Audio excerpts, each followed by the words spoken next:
হ্যাঁ, part B এগুলাই। আর part বিতে একটু যদি বাদ থাকে তো সেটা আমরা পার্ট সির যে অঙ্কটা আছে না, ওটা করলে পার্ট বির সবগুলো অঙ্ক তোমরা পেয়ে যাবা। তো আমরা চলে যাব সি পার্টের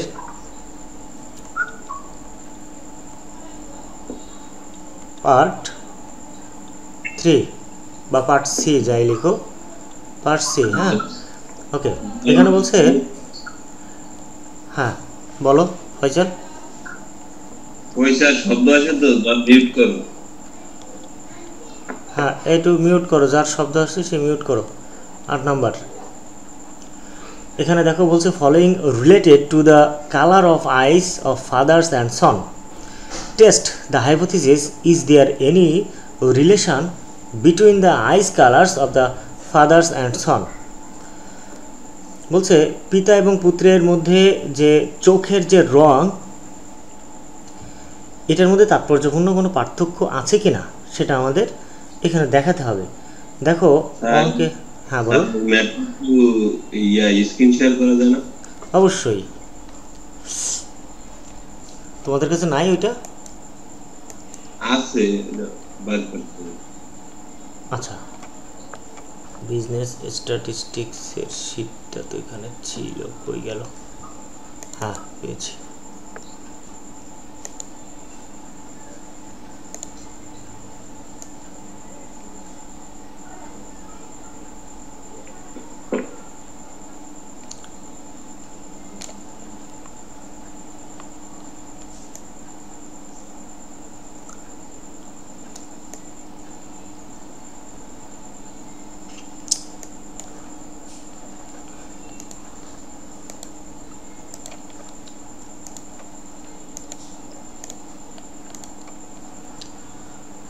আচ্ছা, তো আমরা এবার 7-এর 55 নম্বর পৃষ্ঠায় চলে যাব।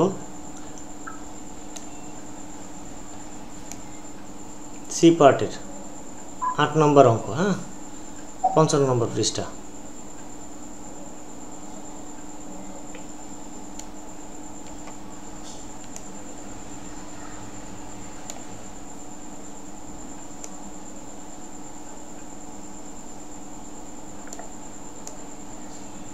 ওই বইতে এক সমস্যা, পেজ বের করতে করতে তো শেষ।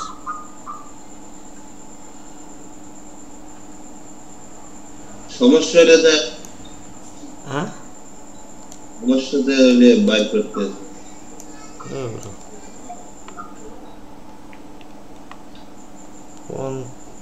33 নম্বর পৃষ্ঠা।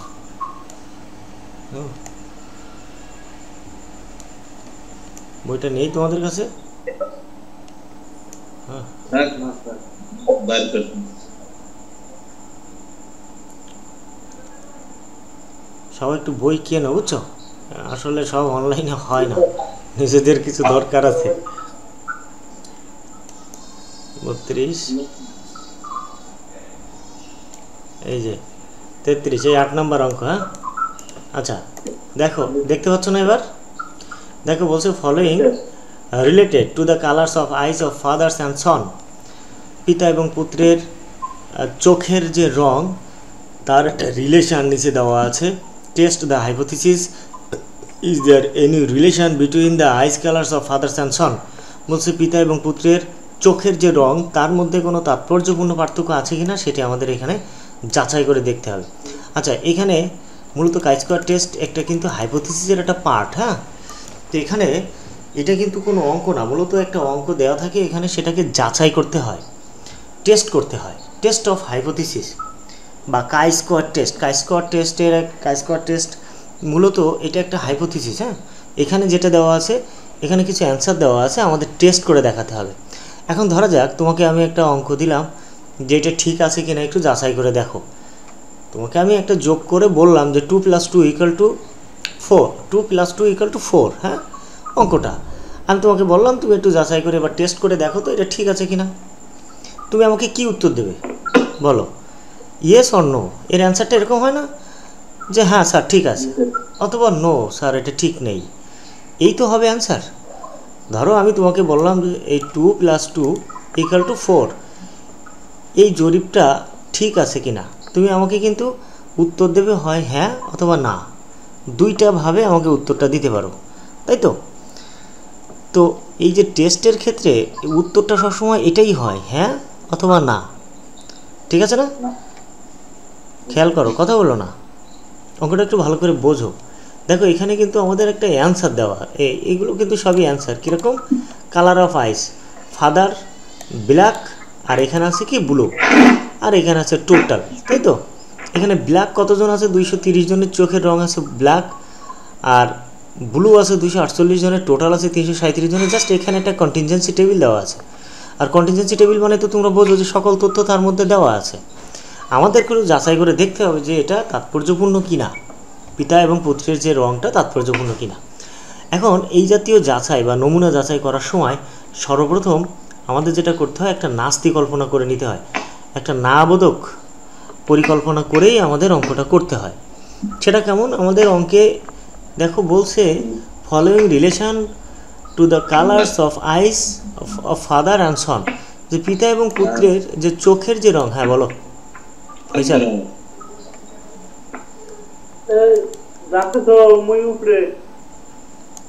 ওরে জয়, তোমার এটা একটু বন্ধ রাখতে পারো না? কই রে? হ্যাঁ আচ্ছা, তো দেখো এখানে বলছে কি যে পিতা এবং পুত্রের যে চোখের রং, এইটা তার মধ্যে যে রিলেশনটা সেটা সিগনিফিক্যান্ট কিনা, তাৎপর্যপূর্ণ কিনা, সেটা আমাদের দেখতে হবে। তো আমাদের যে অ্যান্সারটা সবসময় চাইবে টেস্ট করার জন্য, সেটার একটা নাস্তি কল্পনা আমাদের ধরে নিতে হবে। নাস্তি কল্পনা মানে কি? না বোধক কল্পনা। এখানে দুইটা কল্পনা করা যেতে পারে রেজাল্টটা, একটা হলো হাবোধক কল্পনা, আরেকটা না বোধক কল্পনা।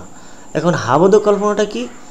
যে পিতা এবং পুত্রের চোখের রঙের মধ্যে তাৎপর্যপূর্ণ পার্থক্য আছে, আর এটা হলো হাবোধক কল্পনা। না বোধক কল্পনা কি? পিতা এবং পুত্রের মধ্যে তাৎপর্যপূর্ণ কোনো পার্থক্য নেই। এটা হলো না বোধক কল্পনা বা নাস্তিক কল্পনা, ঠিক আছে? তো এই যেমনটা তোমার একটু আগে আমি বললাম যে 2 + 2 = 4, এটা যাচাই করলে তুমি যেরকম দুইটা ভাবে আমাকে অ্যান্সার দিতে পারো, একটা হ্যাঁ অথবা না। হাটাকে আমরা বলি হাবোধক কল্পনা, না বোধক কল্পনা, নাস্তিক কল্পনা বা আস্তিক কল্পনা। তো এখানে তুমি যখন অ্যান্সার করো তখন কি দুইটা ভাবে দিতে পারো, একটা হাবোধক একটা না বোধক। তো এই জাতীয় যখন টেস্টের, এই যে কাই-স্কোয়ার টেস্ট বা এরপরে আমরা হাইপোথিসিস করব, হাইপোথিসিসের অঙ্ক বা কাই-স্কোয়ার টেস্টের অঙ্ক করার সময় আমাদের প্রত্যেকটা ক্ষেত্রে এরকম একটা তথ্য আমাদের কাছে চেয়ে বসবে যে দুইটা পিতা এবং পুত্রের চোখের রঙের মধ্যে তাৎপর্যপূর্ণ কোনো পার্থক্য আছে কি না, সেটা আমার কাছে জিজ্ঞাসা করা হয়েছে। তা আমি এর অ্যান্সারে কী বলতে পারি? হ্যাঁ আছে অথবা নেই, এই দুইটার যে কোনো একটা অ্যান্সার হবে তো, তাই না? হয় হ্যাবোধক কল্পনা, হ্যাবোধক অ্যান্সার হবে, অথবা না বোধক অ্যান্সার হবে। তো আমরা অঙ্ক করার স্বার্থে এবং অঙ্কের শুরুতে আমরা কি করব, একটা নাস্তি কল্পনা বা একটা না বোধক কল্পনা ধরে নেব। সেটা কেমন? এখানে আগেই লিখে নেব, there is no significant relation between the eyes colours of fathers and son, পিতা এবং পুত্রের যে চোখের রং এর মধ্যে তাৎপর্যপূর্ণ কোনো পার্থক্য নেই। এই যে নেই বা না বোধক কল্পনাটা করেই আমাদের অঙ্কগুলো করতে হবে। আচ্ছা, এবার শেষে যে আমরা যেমনটা করব, যে যদি না বোধক কল্পনাটা ঠিক থাকে তাহলে ঠিক আছে, আমার কল্পনাটা ঠিক আছে, H0 ইজ অ্যাকসেপ্টেড। এবং এই না বোধক কল্পনাটাকে আমরা H0 দিয়ে প্রকাশ করি, আর হাবোধক কল্পনাটাকে H1 দিয়ে প্রকাশ করি। এই তো আমরা এবার চলে যাই একটু অঙ্কের।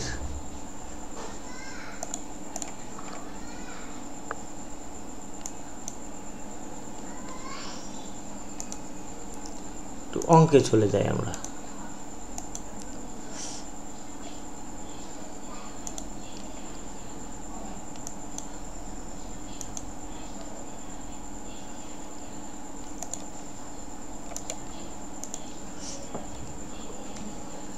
আমরা এখানে দুইটা জিনিস পেলাম, একটা হলো কি আস্তিক কল্পনা, যেটাকে আমরা H0 দিয়ে প্রকাশ করব, আরেকটা হলো নাস্তিক কল্পনা, যেটাকে আমরা H1 দিয়ে প্রকাশ করব।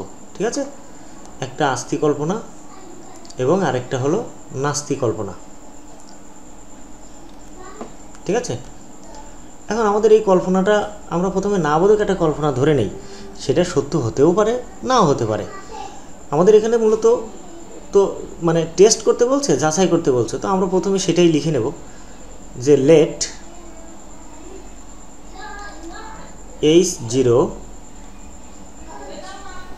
H0 দিয়ে আমরা দুইটা ডট দিয়ে লিখব দেয়ার ইজ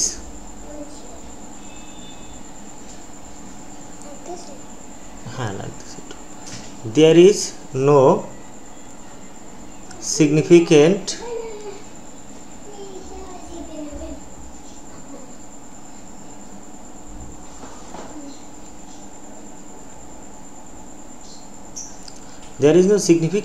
relation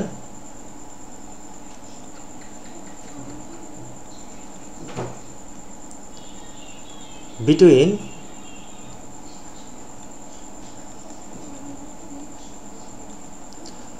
the এটা কিন্তু আমাদের অঙ্কে দেওয়া আছে, ঠিক যেমনটা দেওয়া আছে আমরা দেখে দেখে এটা লিখতে পারি। between the ice color of father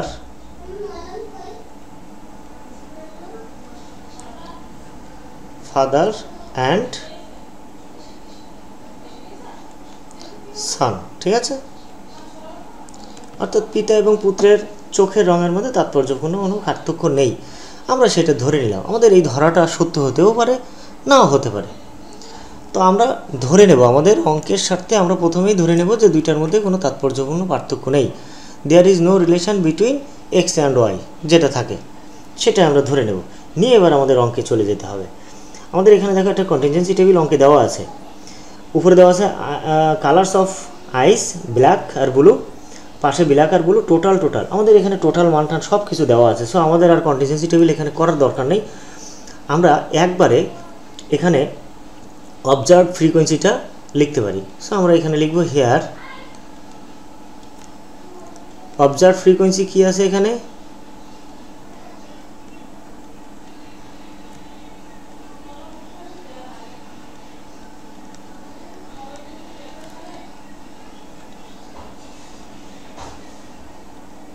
এই যে অবজার্ভ ফ্রিকোয়েন্সি ইকুয়াল টু, আমাদের অঙ্কে দেখো 230 দেওয়া আছে প্রথমে। অবজার্ভ ফ্রিকোয়েন্সি 230টাকে লিখি, কমা 251 কমা 148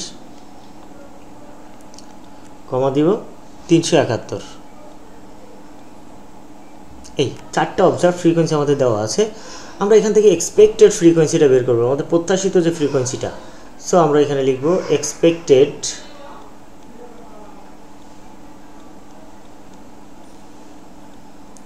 এক্সপেক্টেড ফ্রিকোয়েন্সি।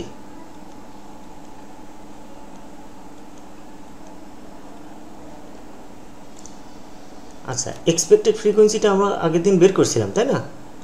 ই দিয়ে আমরা প্রথমে মনে করো 230টাকে বের করব। So expected frequency 230 equal to, এখানে 230-এর সোজা কত আছে? 378। একটু সিটের দিকে তাকাও, 378 ইন্টু ওই যে 230-এর সোজা কলামে 481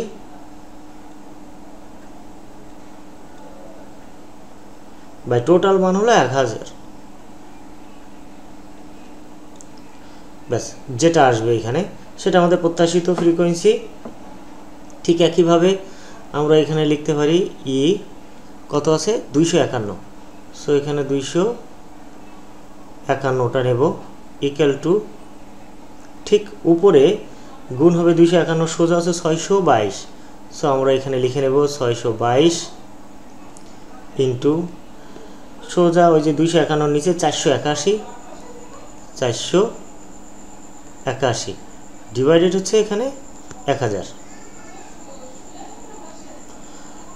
এখানে যেটা আসবে, আচ্ছা এখানে আবার লিখি ই 148।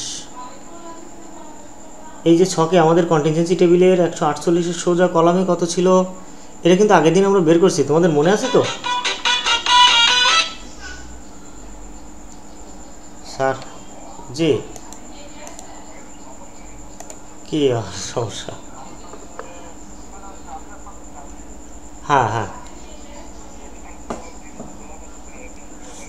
আমি দিয়ে আবার ক্যান্সেল করে দিলাম এটা জেনারেলটা।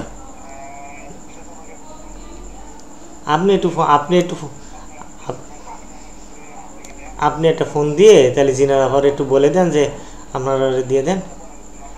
আচ্ছা আচ্ছা, আমি নাম্বার বলে দিচ্ছি, একটুখানি লাইনে থাকেন স্যার। ওকে, হ্যাঁ হ্যাঁ, জিনাদা জিনাদাভার নাম্বারটা হলো 01718। হ্যাঁ, তারপর 92424। আচ্ছা, তারপর হচ্ছে 843। হ্যাঁ হ্যাঁ, আচ্ছা একটু জিনাদাভারে বলে দেন, ঠিক আছে।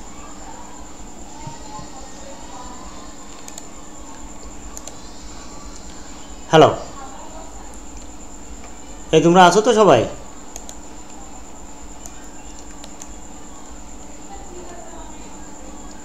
ফয়সাল,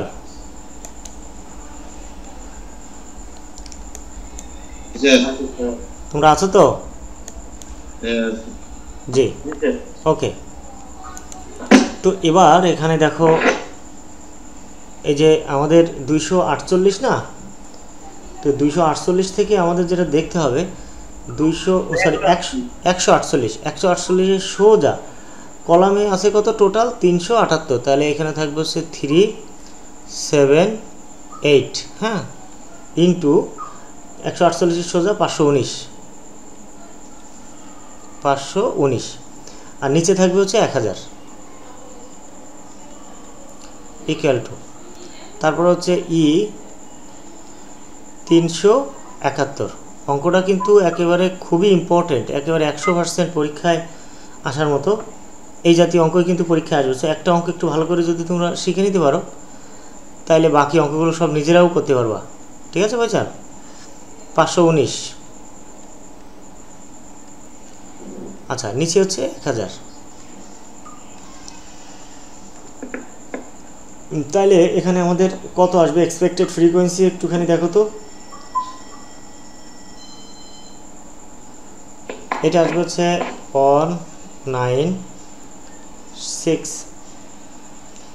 622 ইন্টু 519 332.82। আচ্ছা, এখানে 378 481 181, তাই না? 181.82, আর এটা হচ্ছে 299.18। ব্যাস, আমরা কিন্তু এখান থেকে এই যে আমাদের কন্টিনজেন্সি টেবিলটা সেটা কিন্তু অলরেডি করে নিলাম, তাই তো?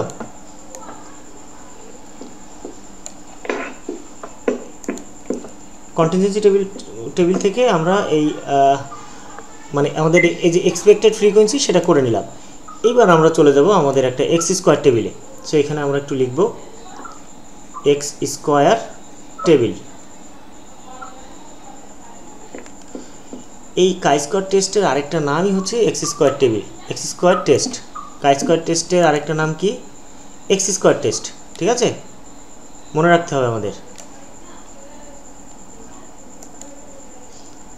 আচ্ছা, এখান থেকে আমরা একটা ঘর করে নেব, 4টা ঘর করব আমরা এখানে মোট, যেহেতু আমাদের অবজার্ভ ফ্রিকোয়েন্সি আছে 4টা। আপা আসসালামু আলাইকুম। জি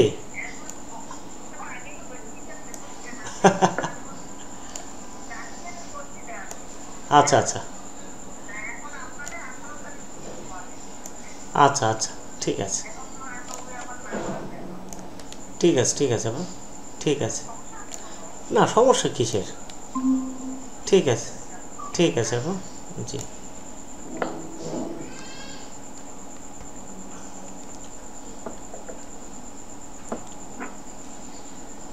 তার পিকচার তো দেখা যায় না।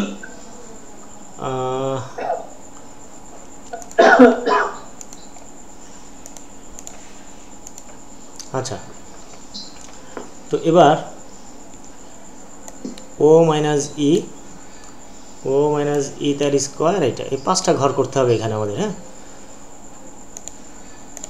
আচ্ছা এখানে দেখো প্রথমে যেটা করতে হবে আমাদের অবজার্ভ ফ্রিকোয়েন্সি। তো অবজার্ভ ফ্রিকোয়েন্সিকে আমরা ও দিয়ে প্রকাশ করি, সো এখানে ও লিখে দিলাম। এক্সপেক্টেড ফ্রিকোয়েন্সিকে আমরা ই দিয়ে প্রকাশ করে থাকি, এটাকে ই লিখলাম। আর এখানে যেটা আমরা করব observe frequency minus expected frequency. এখানে যেটা করব অবজার্ভ ফ্রিকোয়েন্সি থেকে এক্সপেক্টেড ফ্রিকোয়েন্সি করব তার স্কোয়ার, ঠিক আছে। এবার এখানে observe frequency minus expected frequency তার স্কোয়ার ডিভাইডেড হচ্ছে ই।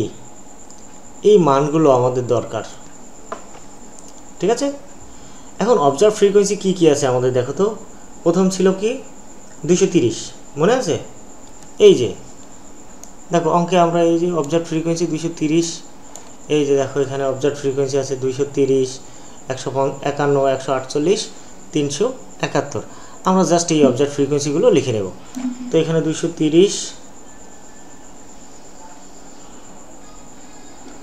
230, তারপর আছে 148, হ্যাঁ, তারপর আছে 251 আর হলো 371। আচ্ছা এই যে অবজার্ভ ফ্রিকোয়েন্সির বিপরীতে আমরা কিন্তু এক্সপেক্টেড ফ্রিকোয়েন্সি কিছু বের করছিলাম, সেগুলো এখন লিখবো। দেখো 230-এর এক্সপেক্টেড ফ্রিকোয়েন্সি কত? 181.82।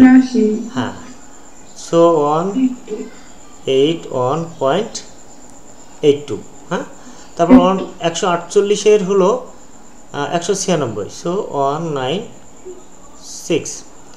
তারপরে 151-র হচ্ছে 299.18, তাই তো। একেবারে শেষে 371, তাই না?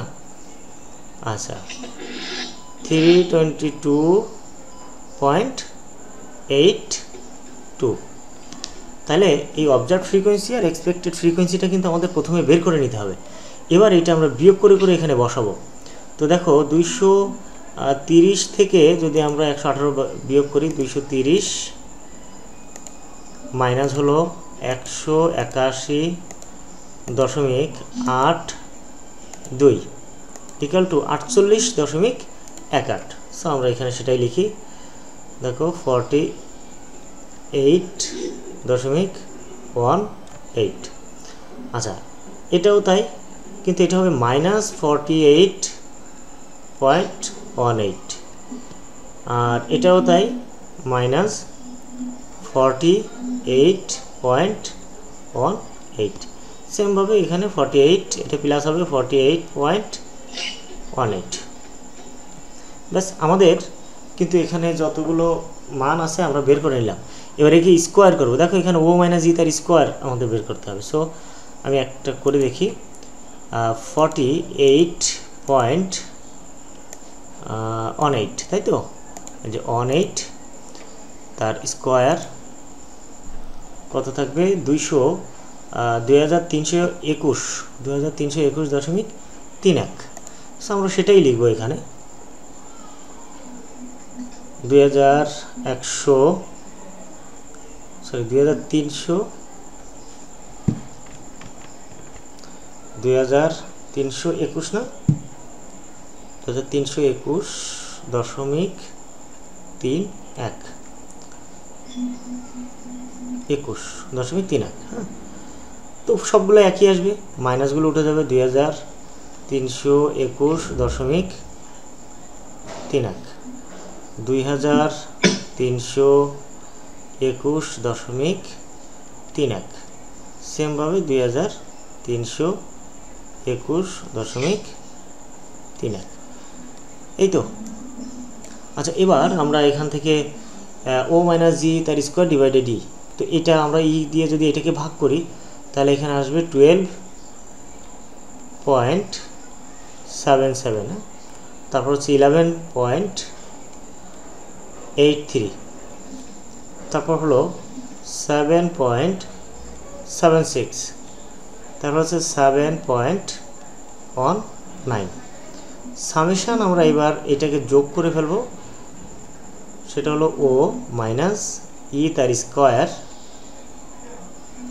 ডিভাইডেড ই। তো এইগুলোর যোগ করলে টোটাল আসবে হচ্ছে 39.55। এখন দেখো, আমি এটা বলছিলাম না যে এর আরেকটা নাম হলো এক্স স্কোয়ার টেস্ট। অতএব আমরা এটাকে লিখতে পারি, অতএব এক্স স্কোয়ার ইকুয়াল টু 39.55। একটা বিষয় খেয়াল করতে হবে, এখানে আমাদের এক্স স্কোয়ারের মান কিন্তু দুইটা থাকবে। একটাকে আমরা লিখব ট্যাব TAB ছোট করে, এর সাফিক্স আকারে এখানে লিখব ট্যাব TAB। তার মানে এই যে এক্স স্কোয়ারের মানটা আমরা পেলাম, এই মানটা এটা কিন্তু ক্যালকুলেশন, সরি ভুল করলাম, কারণ এটা হলো, এটা লিখব হচ্ছে ক্যাল, হ্যাঁ CAL। তার মানে হলো এই যে এক্স স্কোয়ারের এই যে মানটা, এটা আমরা কোথায় পেলাম? ক্যালকুলেশন করে পেলাম, ঠিক আছে? এইখান থেকে যে ক্যালকুলেশন করে যে মানটা পেলাম, আরেকটা মান আমাদের আনতে হবে, সেটা হচ্ছে টেবিল থেকে। এখন এইটুকু কে বোঝুনি বলো? খুব সিম্পল, আমাদের একটা কন্টিনজেন্সি টেবিল দেওয়া থাকবে, যদি না থাকে তাহলে আমরা আমাদের অঙ্কে তো দেওয়া থাকবে, যদি টোটাল মান দেওয়া না থাকে আমরা এখানে একটা টোটাল মান বের করে নেব। কিন্তু এই অঙ্কটাতে টোটাল মানটা দেওয়া আছে, তাই আমরা এখানে আর কন্টিনজেন্সি টেবিলটা করি নাই। আমরা সরাসরি অবজার্ভ ফ্রিকোয়েন্সিটা দেখে দেখে এখানে লিখে নিলাম, নিয়ে তার থেকে আমরা এক্সপেক্টেড ফ্রিকোয়েন্সিটা এখান থেকে বের করে নিলাম, নিয়ে এবার আমরা চলে গেলাম টেবিলে, x square table. X square টেবিলে দেখো অবজার্ভ ফ্রিকোয়েন্সিটা লিখলাম, এক্সপেক্টেড ফ্রিকোয়েন্সি লিখলাম ও মাইনাস ই, তারপর ও মাইনাস ই তার স্কোয়ার, ও মাইনাস ই তার স্কোয়ার ডিভাইডেড ই দিলে আমরা এক্স স্কোয়ার ক্যাল, অর্থাৎ এক্স স্কোয়ারের ক্যালের মানটা বের করে নিলাম, ক্যালকুলেশন করে একটা এক্স স্কোয়ারের মান বের করে নিলাম। এবার আমাদের টেবিল থেকে একটা মান বের করতে হবে। সো টেবিলের মান বের করার জন্য আমাদের একটা মান দরকার, সেটা হচ্ছে ডিগ্রি অফ ফ্রিডম। আমরা এখানে একটু লিখে নেব ডিগ্রি অফ ফ্রিডম।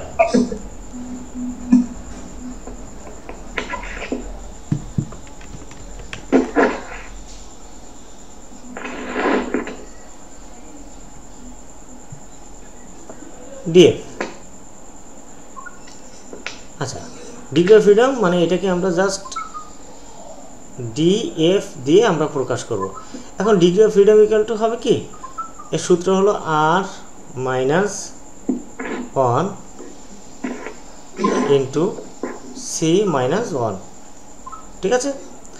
এখন এই R মাইনাস 1, আর এর মানটা কত হবে দেখো, আর এর মানটা হবে হলো, একটু দেখাই আসি,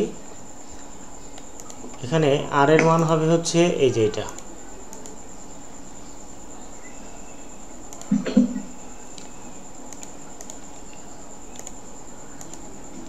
দেখো এখানে আর দিয়ে বোঝানো হয় রো আর কলাম। এখানে রো আছে কয়টা? দুইটা। কলাম আছে কয়টা? দুইটা। দেখো এইটা হলো রো, এইটুকু হলো রো, এটা তো টোটাল মান, এটা আমার দরকার নেই। ওই একটা রো, এই একটা রো, দুইটা রো। কলাম আছে কয়টা? একটা, একটা, দুইটা কলাম, তাই না? সো আর এর মানও 2 এখানে, কলামের মানও 2, সির মানও 2, হ্যাঁ? আচ্ছা,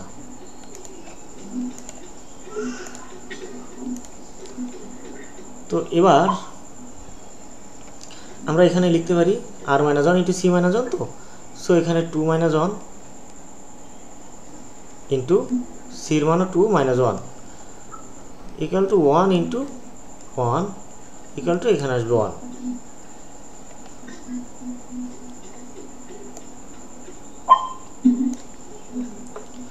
এবার আমরা চলে যাব হচ্ছে টেবিলে। তো টেবিলটা কি আমি দিছিলাম তোমাদের? টেবিলের একটা মান বের করতে হবে, দাঁড়াও, টেবিল থেকে একটা মান বের করে নিয়ে আসতে হবে। আমি টেবিলটা তোমাদের দেব, তো তার আগে একটু দেখি তোমাদের একটা টেবিলের মান দেওয়ার কথা ছিল, দিছিলাম কিনা।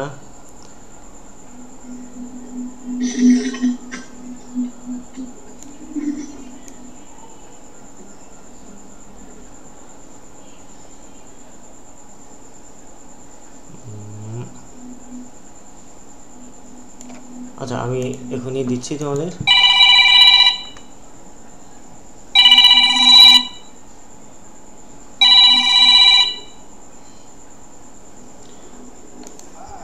যে হ্যাঁ রাজা ভাই,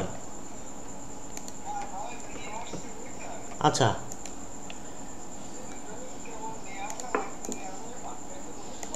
ও তা দিয়ে নেন ওইটা তাহলে। আমারে দলিলের অবস্থা কীরকম দেখলেন?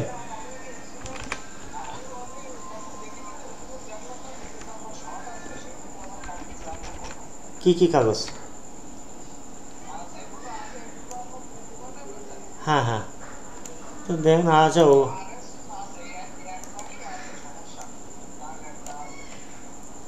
ও ঠিক আছে তাহলে। ওখানে ও সব এক দাগেই না? ও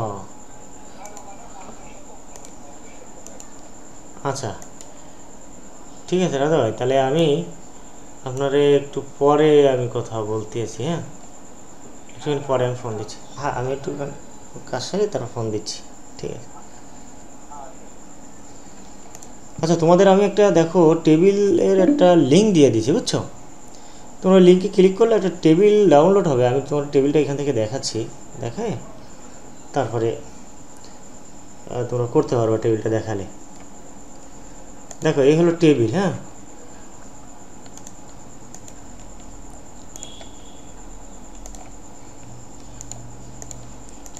এরকম একটা কই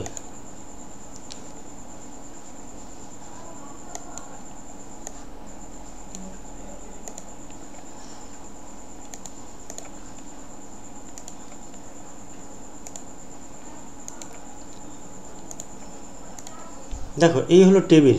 এই টেবিলটা আমি তোমাদের দিয়ে দেব, ঠিক আছে? তো এখানে দেখো একটু নিচে আসলে কাই স্কোয়ার টেবিল বলে একটা টেবিল আছে, আমরা সেটাই দেখব। কাই স্কোয়ার টেবিলটা সম্ভবত একেবারে লাস্টের দিকে থাকবে। এই যে এটা হচ্ছে কাই স্কোয়ার টেবিল, এর আগেরটা এই যে এটা হলো কাই স্কোয়ার টেবিল। হ্যাঁ, এখান থেকে আমাদের মানটা বের করতে হবে। আচ্ছা, সবসময় আমরা 5% সিগনিফিক্যান্ট লেভেলে বের করব। তোমরা কি টেবিলটা দেখতে পাচ্ছ?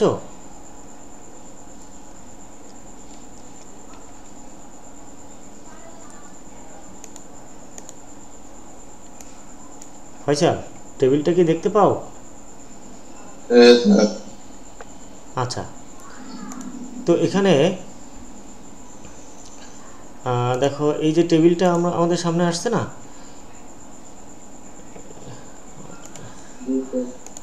এই টেবিলটা থেকে আমাদের মূলত মানটা বের করতে হবে। এখানে দেখো 5% সিগনিফিক্যান্ট লেভেলে সবসময় বের করবো, তো 5% মানে 0.05। এখানে ও উপরেরটায় যেতে হবে। টি ডিস্ট্রিবিউশন কাই স্কয়ার টেস্টটা কই?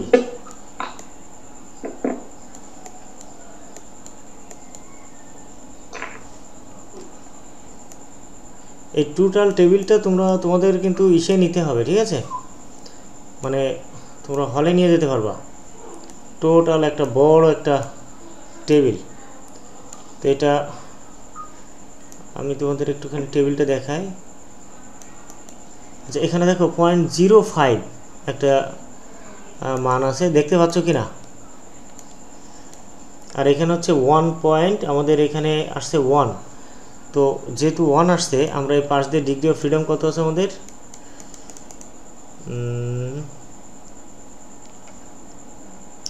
টেবিলটা তো একটু ক্লিয়ার না, ঝামেলায় পড়ে গেলাম। তো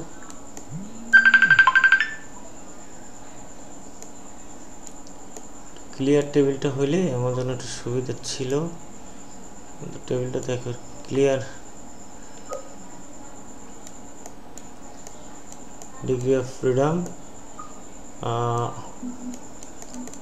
ওই 3 পয়েন্ট আমাদের হচ্ছে 8.1, 3.8, তাই না? 1 হচ্ছে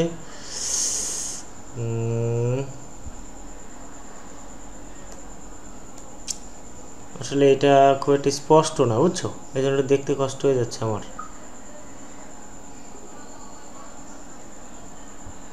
এই কাই স্কোয়ার ডিস্ট্রিবিউশন।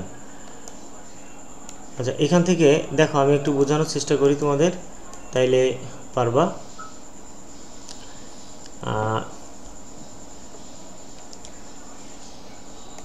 এখানে দেখো এই জায়গাটা আছে মনে হয় 30.05, এই যে এক্স স্কোয়ার সমান 0.05। তো এখন 0.05 জিনিসটা এইখানে, ঠিক আছে, এই হলো এক্স স্কোয়ার। এখানে দেখো এক্স স্কোয়ার 0.05, মানে আমাদের 5% সিগনিফিক্যান্ট লেভেলে এটা দেখাতে হবে। আর হচ্ছে আমাদের 1 ডিগ্রি অফ ফ্রিডম আছে হচ্ছে এখানে 1। এটা ক্লিয়ার না আসলে আমি কি করে তোমাদের একটু দেখাই। এইটা আসবে যে 3.81। তো যাই হোক এখানে মানটা এরকমই আসবে, আমি তোমাদের একটু ক্লিয়ার মানটা দিয়ে আমি দেখাই দেবো। এছাড়া আর তো কিছু করতে পারতেছি না, কারণ এটা ক্লিয়ার না, স্পষ্ট না, ঠিক আছে।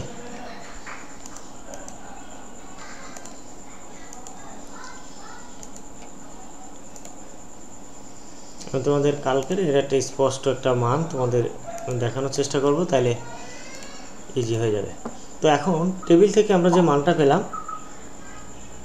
এখানে লিখবো অ্যাট 5% significant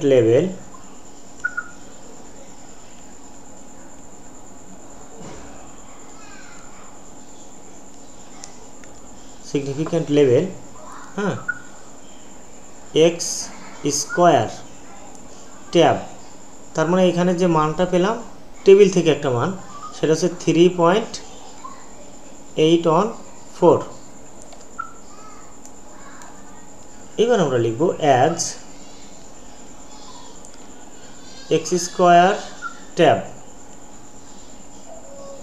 টেবিলের মান বড় না ক্যালকুলেশনের মান বড়? ক্যালকুলেশনের মান বড় না? সো আমরা এখানে লিখতে পারি x square cal, x square cal greater than x square tab. So H0 should be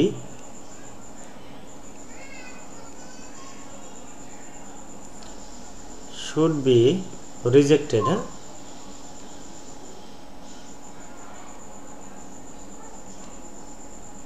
তার মানে কি নাস্তিক কল্পনাটা রিজেক্ট করা হলো এবং আস্তিক কল্পনাটাকে অ্যাকসেপ্ট করা হলো। তার মানে নাবোধক কল্পনাটাকে বাদ দেওয়া হলো এবং আস্তিক কল্পনাটাকে গ্রহণ করা হলো, ঠিক আছে। তো এই হচ্ছে অঙ্ক।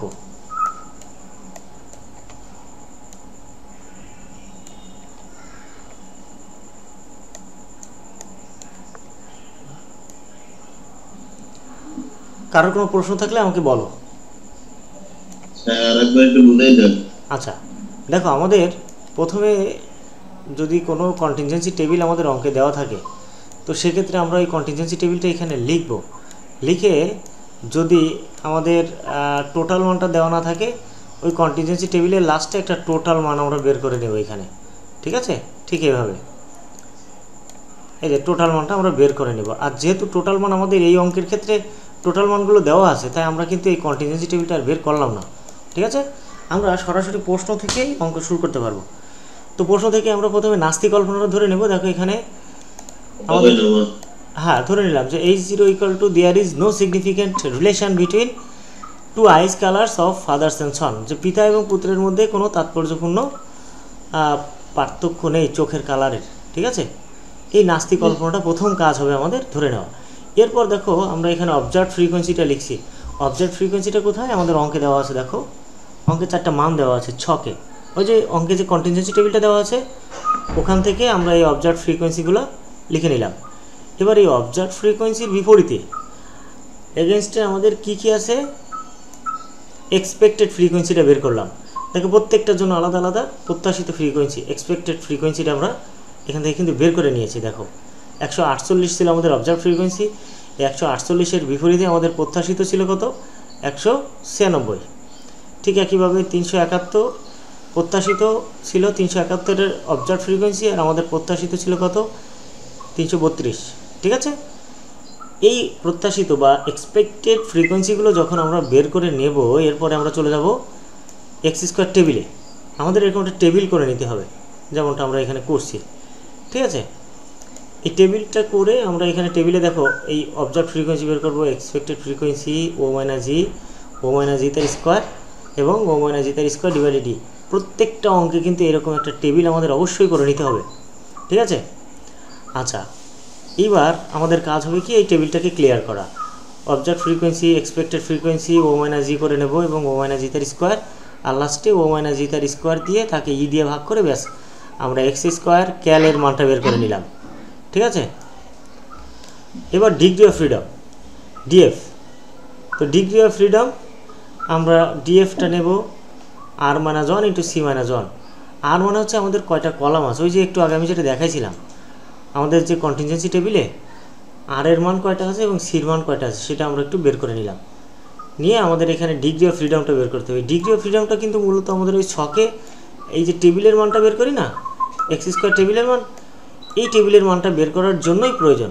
আর 5% সিগনিফিকেন্ট এটা একেবারে মুখস্থ জিনিস, সবসময় 5% সিগনিফিকেন্ট লেভেলেই করতে হবে। ঠিক আছে, 5% সিগনিফিকেন্ট লেভেলে টেবিল থেকে এই মানটা আনতে হবে। কীভাবে আনতে হবে আমি কালকে দেখাবো, কারণ আমাদের এই মুহূর্তে টেবিলটা একটু অস্পষ্ট আছে। তাহলে রেকর্ড নাই আছে আছে দেবো, রেকর্ড দেবো, সমস্যা নেই। স্যার এই আগের ক্লাসে ওই ক্লাসের রেকর্ডটা কি আছে স্যার? হ্যাঁ হ্যাঁ অবশ্যই আছে, দিয়ে দেবো। স্যার ওই রেকর্ডটা একটু আমাকে দিয়েন। আচ্ছা আচ্ছা ঠিক আছে।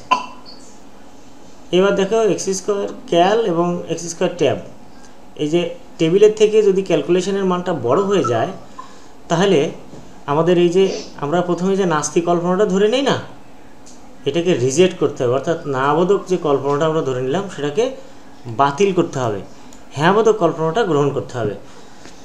সো আমরা এখানে লিখে নেব H0 শুড বি রিজেক্টেড। ঠিক আছে, অর্থাৎ ক্যালকুলেশনের মানটা যখন বড় হবে তখন এই না বোধক কল্পনাটাকে বাদ দিতে হবে এবং হ্যাঁ বোধক কল্পনাটাকে গ্রহণ করতে হবে। তার মানে কি দাঁড়ালো, যে পিতা এবং পুত্রের যে চোখের রং তাদের মধ্যে তাৎপর্যপূর্ণ পার্থক্য রয়েছে। আমরা প্রথম যে না বোধক ধরে নিয়েছিলাম যে পিতা পুত্রের চোখের রঙের মধ্যে পার্থক্য নেই, সেটাকে বাতিল করলাম। তার মানে পিতা এবং পুত্রের চোখের রঙের যে পার্থক্য আছে, রিলেশন আছে, মানে সম্পর্কটা আছে, সেটাকে প্রতিষ্ঠা করা হলো। ঠিক আছে, গ্রহণ করা হলো।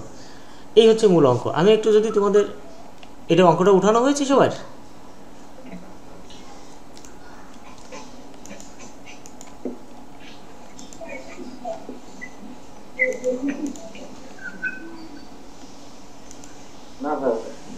উঠানো হয়নি? টেবিলটা দেখতে চাও তাই তো? ওকে,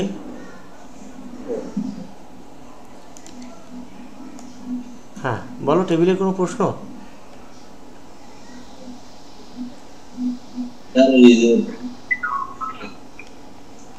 স্যার স্যার এই টেবিলে স্যার এই লাস্টের এইটা একটু বুঝিনি ভালো। লাস্টের এটা হ্যাঁ, এটা হচ্ছে কি দেখো ও মাইনাস জি তার স্কোয়ার, তার নিচে হলো ই, তাহলে ও মাইনাস জি তার স্কোয়ার, একে আমরা এই ই দিয়ে ভাগ করব। তার মানে এই 2321.31 এটা না, এটাকে আমরা ভাগ করব হচ্ছে 181.82 এটা দিয়ে, আসছে 12.77। হ্যাঁ এটাই আর কি। আচ্ছা তাহলে এবার আমরা চলে যাই একটু আরেকটা বিষয় একটু শেয়ার করি।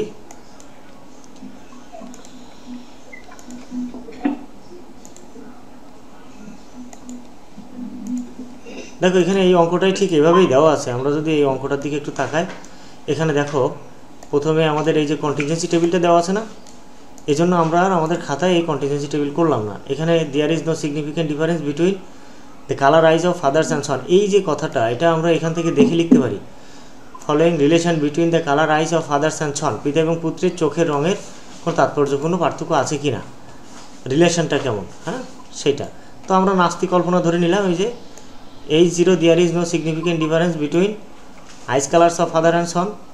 হ্যাঁ আচ্ছা, এবার আমাদের এসব সূত্র লেখার দরকার নেই, আমরা ডিরেক্ট অবজার্ভ ফ্রিকোয়েন্সি চলে যাব। এই যে আমাদের এই 4টা অবজার্ভ ফ্রিকোয়েন্সি দেওয়া আছে, ঠিক আছে। এই অবজার্ভ ফ্রিকোয়েন্সি থেকে আমরা সরাসরি এক্সপেক্টেড ফ্রিকোয়েন্সি বের করে নেব এক্সপেক্টেড ফ্রিকোয়েন্সি বের করার পরে আমরা চলে যাব একটা টেবিলে। এই ধাপগুলো কিন্তু আমাদের মনে রাখতে হবে এবং পরীক্ষায় এই অঙ্ক কিন্তু অবশ্যই আসবে ইনশাআল্লাহ। সো এইভাবে এই অঙ্কটা খুব সুন্দরভাবে ক্লিয়ার করে চলে যাবো।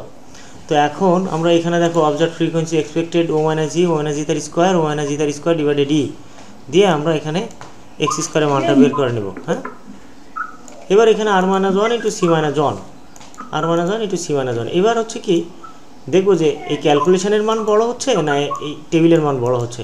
মনে রাখতে হবে ক্যালকুলেশনের মান বড় হলে আর এর মান এই জিরোটাকে আমরা মানে নাল হাইপোথিসিসকে আমরা রিজেক্ট করে দেব। নাল হাইপোথিসিস কোনটা? এই যে একটু আগে আমরা প্রথমে যেটা নাস্তিক কল্পনা ধরে নিলাম, এই জিরো এর আরেকটা নাম হচ্ছে নাল হাইপোথিসিস।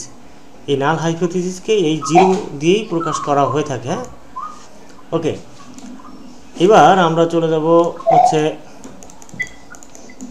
9 নম্বর অঙ্কে।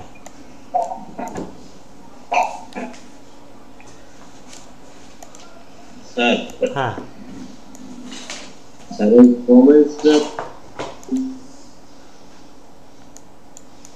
কমেন্টসটা এটা ফয়সাল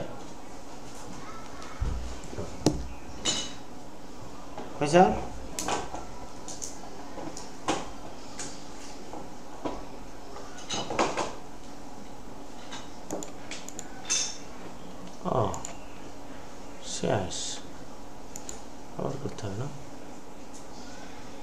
কি এক বিপদ, খালি কাটে।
আচ্ছা, আর কারো কোনো প্রশ্ন আছে কিনা?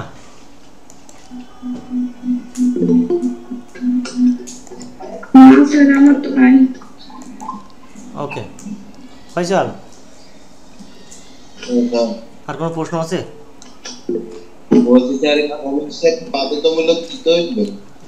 অবশ্যই কমেন্টসটা এখানে বাধ্যতামূলক এই কারণে, কারণ তুমি যদি সঠিক অ্যান্সারটাই হলো এখানে কমেন্টস, বুঝছো? অর্থাৎ এখানে আমরা এই নাল হাইপোথিসিসটা বর্জন করব না গ্রহণ করব। তোমার যদি এত কিছু লিখতে সমস্যা হয় তাহলে এখানে লিখবা H0 শুড বি রিজেক্টেড, ব্যাস শেষ। আমি যেভাবে লিখে দিলাম, বুঝতে পারছো? আর যদি এই এক্স স্কোয়ার ক্যালকুলেশনের মানটা ছোট হয় তাহলে এখানে লিখবা H0 শুড বি রিজেক্টেড।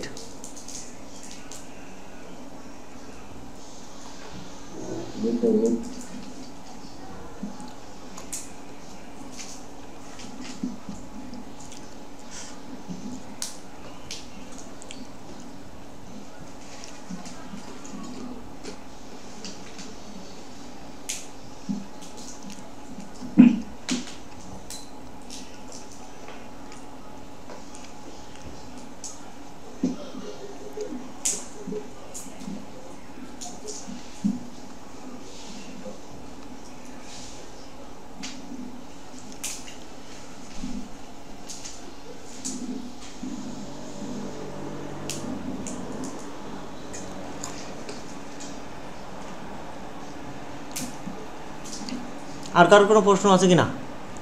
দেখো এর পরের অঙ্কগুলো সব একই রকম, বুঝছো ফাইসাল? এই যে 9 নম্বর একেবারে একই রকম। বাসার কাজ থাকবে 10 নম্বর, থাকবে 11 নম্বর। এখান থেকে বিশ্ববিদ্যালয়ে এসে গেছে 11 নম্বর অঙ্কটা, বিশ্ববিদ্যালয়ে এসে গেছে পরীক্ষায়। সো এটা তোমাদের বাসার কাজ থাকবে 12 নম্বর। 12 পর্যন্ত বাসার কাজ থাকবে, ঠিক আছে? তোমরা করে একটু হোয়াটসঅ্যাপে আপলোড দিয়ে দিও, আমি দেখে নেব, ঠিক আছে? এই